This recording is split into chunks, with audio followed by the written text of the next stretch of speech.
Okay, now let's see what Pierce and Keyshawn Johnson saw in this game. Start with you, Paul. Biggest reason Iowa won what no doubt will be the most watched women's college basketball game ever. I mean, the obvious answer is Caitlin Clark. But let me tell you something before I get to her. I was mesmerized by her. And I will tell you this. This was the greatest performance I've ever seen in the NCAA tournament, girl or boy. Greatest performance. On this biggest stage. Well, I'll tell you why. Because rarely does a game like this live up to its hype. Yeah. You know, rarely do you have the two superstars play like superstars, because you got to understand the scout report is geared to stop you.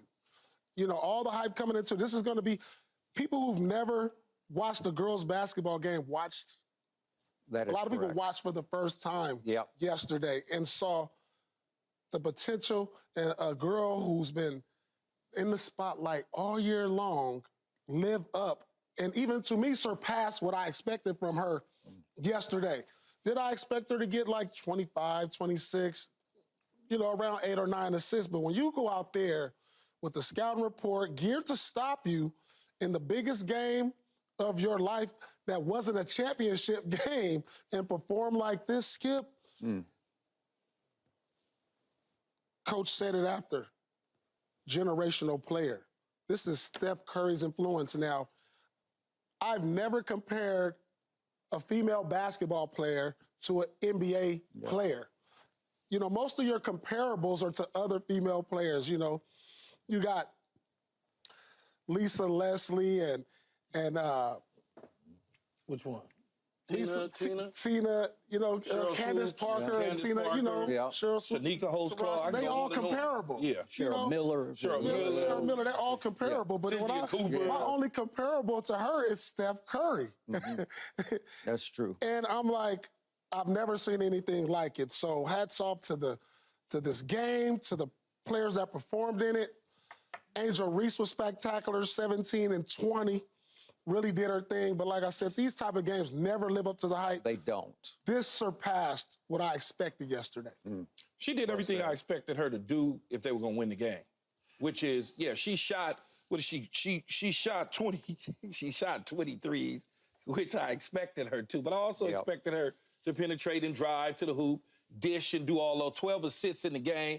You know, look, it lived up to the hype. As I was telling Paul earlier, I've never watched 8 quarters of women's basketball a day in my life. I just haven't. In one day. Your school was playing in the second game. No, I understand that, but I've never watched 8 quarters of women's basketball. And I believe there are a whole lot of U's out there. Yeah, but I've watched USC since I was a kid because we've always had great teams going all the way back to when I was a young kid and Cheryl Miller to the point where... By the way, condolences on Juju Watkins because she played her heart out last night and she just couldn't get there. Couldn't finish it. No, couldn't finish the deal. But look, if you think about with Caitlin Clark, the most impressive thing for me is that she played from beginning to end. She played 40 minutes. Yep. I've never seen... Now, a couple players in the game played 40 minutes, but I've never seen somebody play the entire game. I've never seen that. Somebody usually get a break. You usually gonna get 3 minutes. You're gonna get a cup of water. They're gonna let you rest up a little bit. Not at all. They made the decision that she's gonna play the entire from wire to wire, and she was able to do it, delivering 41 points. Okay, she shot 29 times. There's a lot of shooting, but she still was hitting and making it. They had no answer for it. On the flip side of things, LSU. Defensively, well, I can't even, Johnson, I'm just going to say her last name because I don't want to mess her first name up. Flage. Once she got into foul trouble, the rest was history. It just because they didn't really have an answer defensively for her, for Caitlin Clark. And then once Angel Reese got hurt, because she started off hot. And once she kind of hurt her ankle a little bit, things kind of slowed down. You could tell, even though she had 20 rebounds, some of those rebounds she couldn't even put back up in the rim because it was almost she had no lift, Skip. Yep. It was an exciting game, man. She went up against some dogs, no question about it. Yep. Some woof-woofs, not no puppies. No, they're not puppies. I want to see what happens now in the next game against Connecticut. Yeah. Because she's got another test in Connecticut. And if she get past that, I'm sure South Carolina's going to take care of business against NC State. Then that'll be even another tough test. And if she checks those boxes, I don't know what else to say about her legendary career in college basketball. And it wouldn't even be the same, though, level. This had the feel of a championship game. It did. It did, but I think Connecticut, I think that still will have a feel of a championship game because it's going to be built. We got, 3 days to build it up? Well, it's Friday night. Yeah, so we got 3 days to really put the yeast on it. And by the way, Gino Auriemma called Paige Beckers recently the best player in America. But see, and I was telling Paul, Paige Becker, to me, watching her against USC, she just looks, I don't know, she just looks different. What you mean she looked different? She looks a little smoother. You said that you like her better than Kate. Yeah. Come on. He said he liked her better I thought you were going to go the other way. No, that's what I'm saying.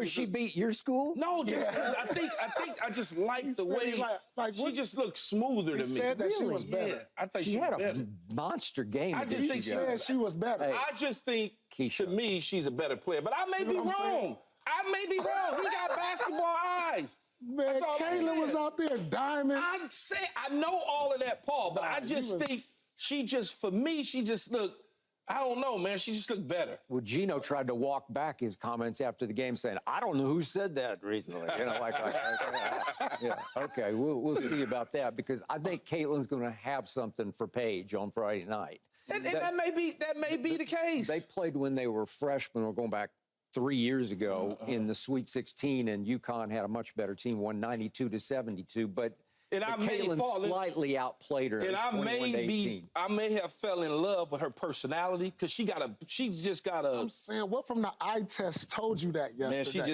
Caitlin just put on an all-time performance. I didn't say she didn't, Paul. That's not what I said. I just said I like her better. That's all. And maybe maybe our personality because she talked the talk too. Like she got a little swag to her. So maybe I like that. Paige was on her way to being Caitlin before her injuries. That is true. Because she missed all of last year with a bad knee injury. She probably shouldn't have been in the game.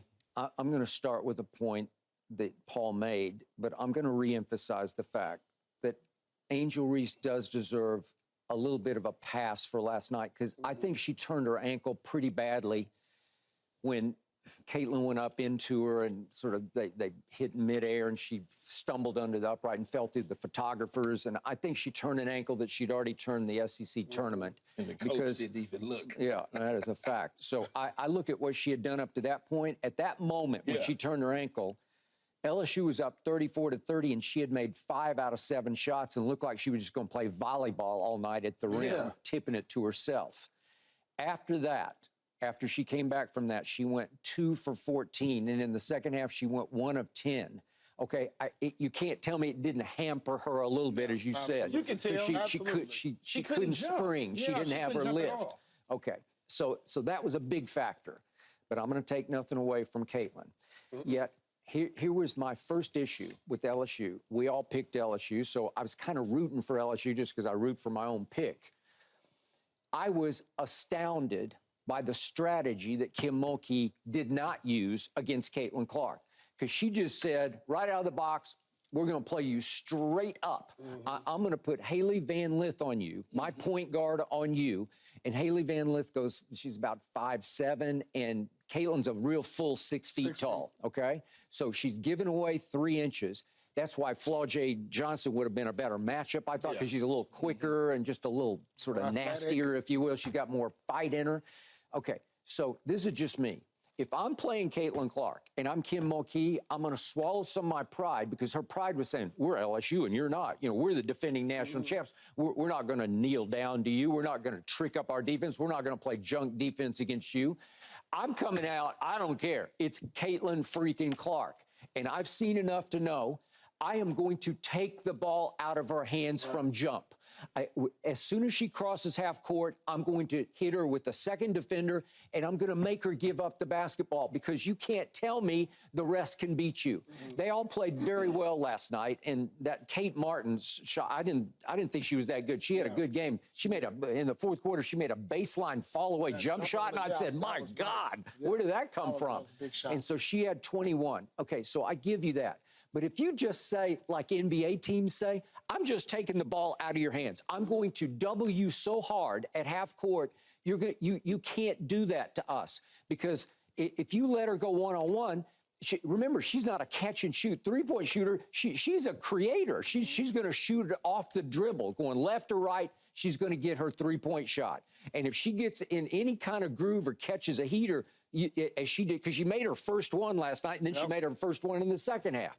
And once that happens, if she's going to make 9 on you, you're going to lose. And if she's going to make 4 after a tie game at halftime, she's going to make 4 in the third quarter, you're just going to lose. Because her threes have more impact than other mortals' three-point shots because she's shooting them from Steph range. Right. Remember, that court's the same size you guys play on, right? It's not a women's size court.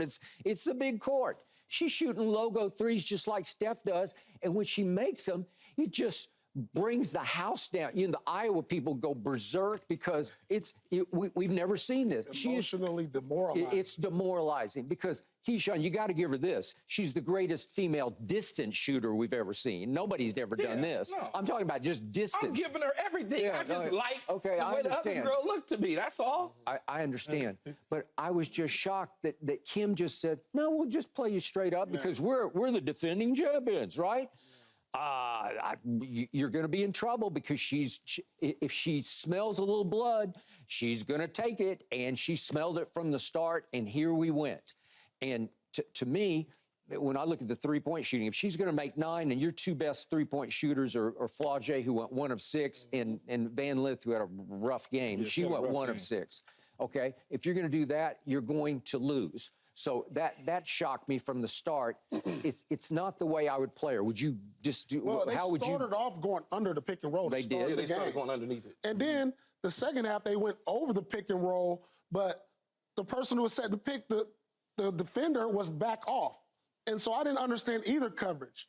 You know, you should have just started out. Once she hit the first one, get the ball out of her hands. Let's see if these other girls can make plays, because obviously she can make plays with the 12 assists. But you going to blitz her and try to trap her? You trap her and make the other girls make plays. I didn't see anybody else on the court who had the ability to pass like Kaylin. She was passing. Yeah, she was passing. And then LSU didn't get back. How many times did LSU score, they get it out, take it out quick, and they just threw it ahead for a layup? Like, when a team scores, you're supposed to be able to get back and set your defense up. And so I think that, but a lot of that I saw with, you know, Angel Reese was hurt. She couldn't sprint the court. You know, she got beat down court. It was hard for her to get up on the pick and rolls. She didn't have the same intensity as she did starting the game on defense. And it was clear. And she played with a lot of heart. You got to give it to her. I noticed the little things she did at the start to after the ankle injury, that when she was up on the pick and roll, she was up in the passing lane getting steals. She couldn't do those same things once the injury happened. And that from that point on, it was just Caitlin Clark finding a cutter. Clayton Clark finding a go-ahead person up ahead, whereas, you know, Reese was the help early in the game in those situations. Yeah, the Caitlin Clark mismatch was just unbearable for them. They couldn't, you know, when you watch her, she knew exactly to put Angel Reese in an awkward position at the key. If she go to her, all she was gonna do was pass it. Right. And if she slough off and go underneath, she was gonna pull it. And that's all she was doing. And it seemed like every single night, like Paul said, every single time, like Paul said, they started off going over the top. Then they said, well, we're gonna come underneath, but they never tried to fight through it. They just, even when they go underneath, it was almost like they was sloughing off on her. It just letting her say, we dare you to shoot it. Now, a couple times, it wasn't nothing you could do. Right. Because as soon as she got it, it was gone. Because a couple of times on those shots, I said, that's a bad shot.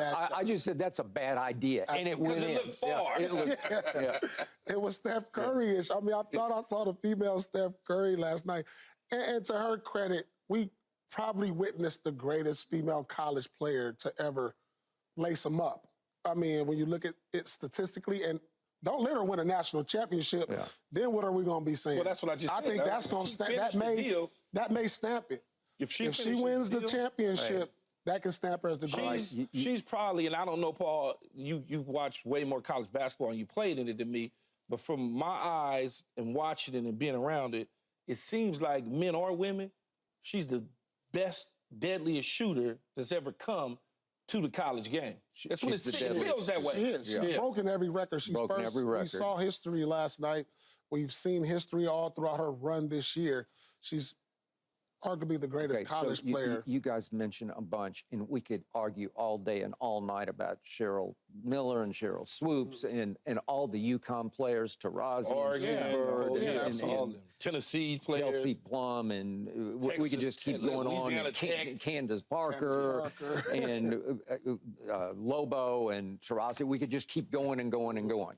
But the combination of the distance shooting, and this is just me, of all those women, and I've watched all those carefully. Maya Moore, I was a big fan of Maya Moore. What a mid-range jump shooter she was. But the ability to pass the basketball that she has, it's generational because you can't teach it, you can't coach it. As you guys know, it just comes along every once in a while. LeBron has the gift. It's just a gift where you can see it and feel it and anticipate it before it happens and execute it. And Magic had it, and John Stockton had it, and Jason Kidd had it. But Joker has it. Joker has it, but not maybe to LeBron's level. But he's got it for a big guy. So. He's a big. But this young lady can see it and feel. She's not a sensational. She's not a behind the backer, between the legger. She's not going to wow you with them. They're more textbooky kind of passes, but she is just lethal. She will slice and dice you. Her handles look legit. She's more John Stockton. Her handles she's Stockton. More pinpoint. That's what I'm saying. Any little mistake you make, she's going to find it. Yeah. So the point of last night is, I'm going to reiterate this and reemphasize it. They got annihilated on the backboards. Yeah. It's 54-36, and they gave up 23 offensive rebounds. But the point is, and by the way, Angel had 10 offensive rebounds. Yeah. In the second half, she was getting second chances, and she couldn't put it back because it would slip off. I believe she got like 3 at one, back to back to back, but couldn't put it in the hole. I mean, she was surrounded by 3 players, too. They collapsed in on her a lot. Yeah, and remember, I don't know if you guys saw her, I don't know if you have the sound up, or did you guys go out and watch it? No, I watched it from the crib. Okay. All right. So Kim Mulkey was interviewed, I think, after the first quarter, and she just flat out laid it on the table, and she said of Angel, she can score anytime she wants to. At will. At will. That's what she said. That's what she can score at will down there, meaning in the paint. Well, and I'm saying, yep, that's the story of this night, and that's what I thought we were going to see. If Angel does not turn her ankle, is it... I don't know. Maybe Caitlin was so special, I'm not sure even that Angel could have overcome her. Yeah. But it took all those 9 threes to overcome 54-36 on the backboards. Because, Paul, as you know, if you just get crushed on the backboards, it's hard to win the basketball game, right? Yep. Usually you win the rebound war like that, 23 offensive boards, you getting 23 extra shots at the basket. It's 23 extra shots? 99% of the time when you see that stat, you probably lost that game. If somebody got 23 offensive rebounds, and like you said, the threes just offset it. They were demoralizing. It was just like every time you felt like LSU was going to come back, make a run, it was demoralizing. Like the first half, it was a lot of body blows. They tied it up. Then second half, Caitlin came out with the haymakers. I mean, just start throwing haymakers. I mean, just like every time down. And then to end the game, it was just, you got up on her, she go by, you find somebody, you take a step off of her. You saw the girl, she was like, after she made a shot, she was like, what am I gonna do? Like, what I'm gonna do? And that's demoralizing for a team. It takes the confidence from them. By the way, guess who led Iowa in rebounds last night? Caitlin Clark had 7. And she missed the shot and got the rebound. I was like, that was a huge rebound. You know what I'm talking about? It was a big rebound. And it was 3 LSU players around her. I'm like, how did y'all allow her to get the board? I don't know if you caught this, but right at the end of the game, she had a huge SWAT block down under. She came from the weak side and just, I'm not sure who, I think it was Morrow underneath, and she just swatted it. So she had 2 steals and a block. So she did. Listen, I'm not sure in a game of this magnitude, to your point, you've ever seen anybody play bigger than she played. Exactly. That's what I'm saying. The stage was set. Yeah. Pressure was on. Everybody watching, probably the most watched girl game. And that's what I'm saying. These games don't live up to the hype. These players don't live up to the pressure like I expected her to get 20-something points. I expected Angel Reese to probably get a double-double. Yeah. But for them to perform beyond the expectations with a game of this magnitude, knowing that the scouting report is directed to stop you, and to do that, and you not only met the expectations, you surpassed them. Right. You had a generational game. It had the makings of, I felt like I was watching the national championship game. Like everything else I watch from this point on is going to be it's going to be a downer. I'm not going to get the same feel. Yeah, just to remind everybody, speaking of the national championship game, just a year ago, LSU beat them by 17. Beat Iowa by 17 in the national championship game. And Caitlin she scored 30, but again, they didn't have a chance. Well, they flipped the script last night because of her. Thanks for watching, Undisputed fans. Do you want more highlights from the show? Make sure to click that subscribe button for all the exclusive content from Undisputed.